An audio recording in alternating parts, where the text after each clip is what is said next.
मैं डॉक्टर सुनीता कमल, SPC government college Ajmer. देखिए बच्चों, पिछले वीडियो में मैंने आपको पार्ट 1 जब कराया था उसमें मैंने आपको ये बताया था कि बौद्धों की स्थापत्य कला में मौर्यकालीन बौद्ध कला के विषय में हमने अध्ययन किया था। अब जो ये वीडियो है ये आपका बौद्ध कलाओं का पार्ट 2 है।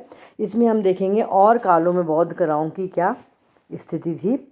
शुंग कालीन बौद्ध कला की जब बात आती है तो हम ये बता सकते हैं कि शुंग काल में वास्तुकला का एक नया युग प्रारंभ हुआ।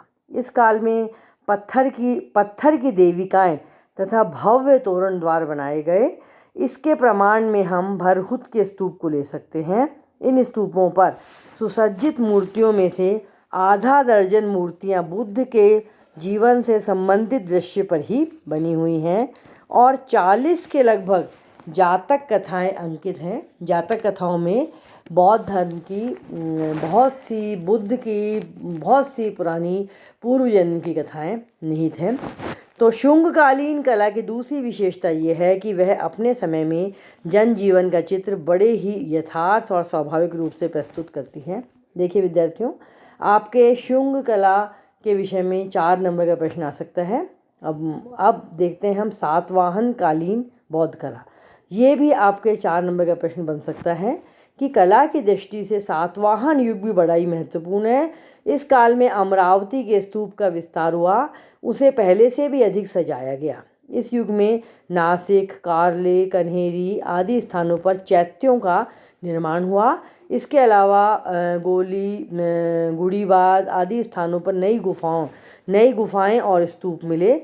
स्तूपों पर सुंदर चित्रकारी की गई।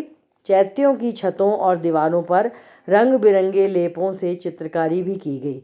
सहस्त्र वर्ष बीत जाने पर भी उन चित्रकारियों के विभिन्न रंग और सुंदरता आज भी वैसी की वैसी बनी हुई है। अब देखिए, हम मौर्य देखा, शुंग देखा, सातवाहन बौद्ध कला देखी।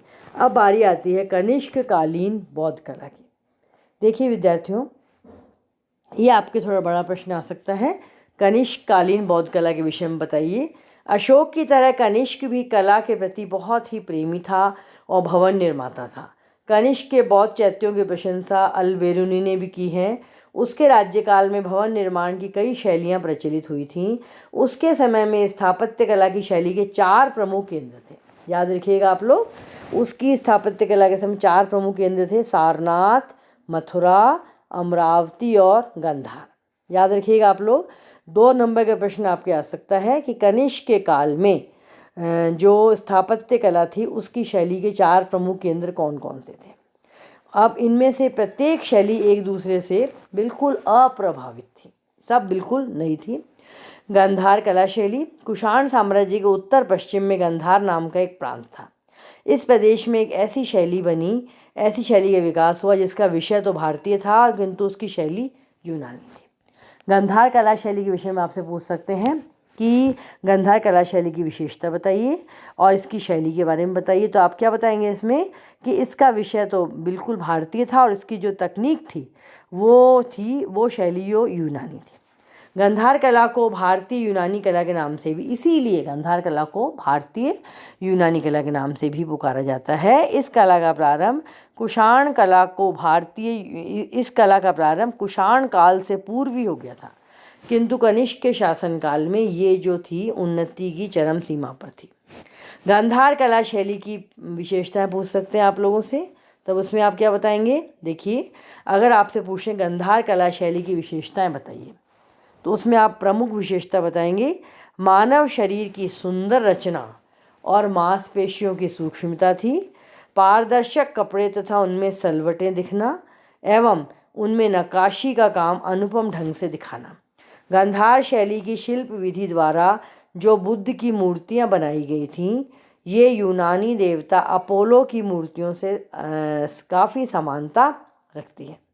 इस प्रकार इस शैली के अंतर्गत जो बोधिसत्व की मूर्तियां बनाई गईं वे यूनानी राजाओं के समान लगती हैं। गांधार कला के बहुत से नमूने कलकत्ता, पेशावर, लाहौर के अजायब घरों में सुरक्षित है। इस कला ने मथुरा, सारनाथ, विदिशा के केंद्रों की भारतीय कला को बहुत अधिक प्रभावित किया था। और कनिष्क के ही शासनकाल में मथुरा की कला का प्रसिद्ध केंद्र था। जिस शैली का विकास हुआ उसे मथुरा शैली के नाम से पुकारा गया। मतलब कनिष्क के शासनकाल में मथुरा भी कला का एक प्रसिद्ध केंद्र था।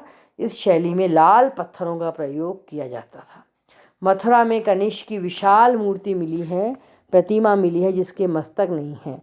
कुछ इतिहासकारों ने मथुरा कला शैली की सांची भरहुत कला के अनुरूप बताया है, किंतु अन्य इतिहासकारों का विचार है कि इस पर गंधार कला का प्रभाव अवश्य पड़ा था। धन्यवाद।